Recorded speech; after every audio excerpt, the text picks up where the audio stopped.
गुरुवार 11 जून, वेळ संध्याकाळची. सांगलीच्या एसटी कॉलनी अभयनगर भागातल्या एका बंगल्याबाहेर भरधाव वेगातली फोर व्हीलर येऊन थांबली. गाडीतून एक जण उतरला. त्याने पिस्तुलाची दहशत दाखवायला सुरुवात केली. त्याच्या हातातलं पिस्तूल बघून घराच्या अंगणात असलेले लोक आतमध्ये पळाले. पण हा व्यक्ती घराच्या दिशेने गेला. त्याने आपला मोहरा मोबाईल बघत उभ्या असलेल्या 13 वर्षांच्या मुलाकडे वळवला आणि अगदी जवळून या मुलाच्या डोळ्यात गोळी घातली. मुलाचे कुटुंबीय धावले तोवर गोळी झाडणारा फरार झाला होता.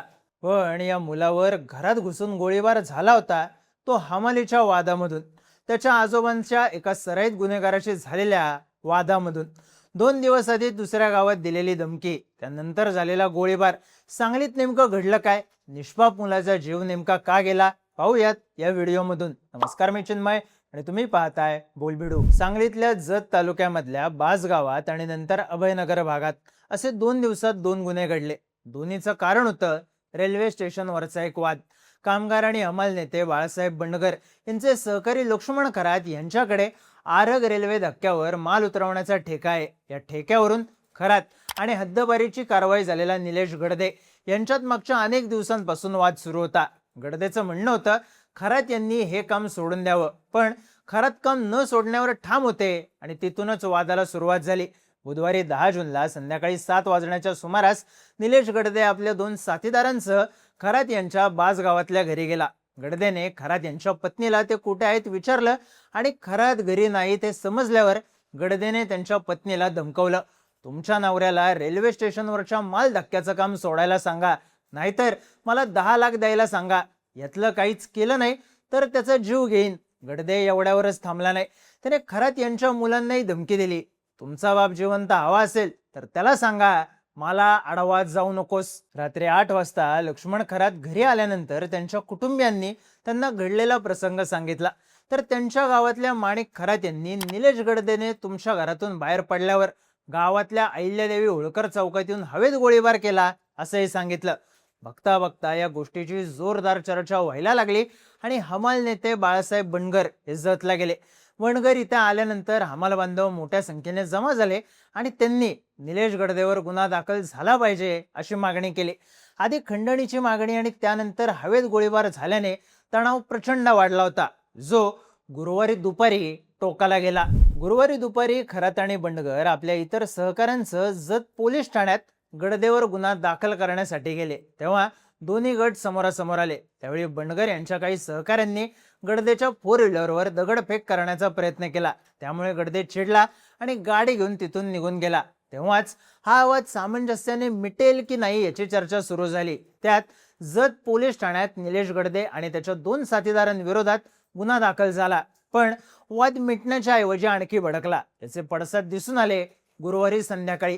निलेश गडदे आपल्या काही साथीदारांसह बाळासाहेब बंडगर यांच्या निवासस्थानी गेला. तिथे त्याने बाळासाहेब बंडगर घरात आहेत का अशी विचारणा केली.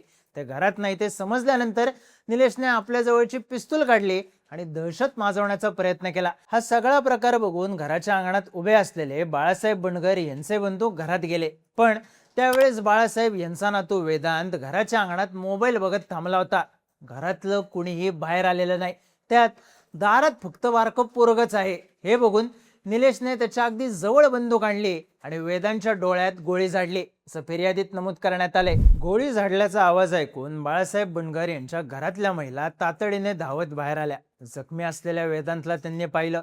तर निलेश गडदे आपल्या साथीदारांसह गाडीत बसून पसार झाला. घरातल्या लोकांनी वेदांतला शासकीय रुग्णालयात नेलं, पण उपचाराआधीच त्याचा मृत्यू झाला होता. वेदांचे आजोबा बाळासाहेब बंडगर हे सांगली बाजार समितीचे माजी संचालक, तर वेदांचे वडील मारुती बंडगर हे बाजार समितीचे आजी संचालक. अर्थात वेदांचा या वादाशी घडलेल्या प्रकाराशी काहीही संबंध नव्हता. पण फक्त बदला घेण्याच्या नादातून वेदांतला अत्यंत क्रूरतेने संपवण्यात आल्याची चर्चा आहे.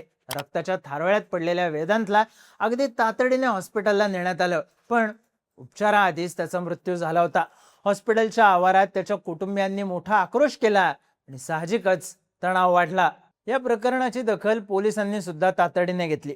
जिल्हा पोलीस अधीक्षक तुषार दोशी यांच्यासह पोलिसांचं पथक घटनास्थळी दाखल झालं. नागरिकांची गर्दी वाढत चाललेली ते बघून राखीव सुरक्षा दलाची एक तुकडी सुद्धा तैनात करण्यात आली. रात्री उशिरापर्यंत घटनास्थळावरून पुरावे गोळा करण्याचं पंचनाम्याचं आणि माहिती गोळा करण्याचं काम सुरू होतं.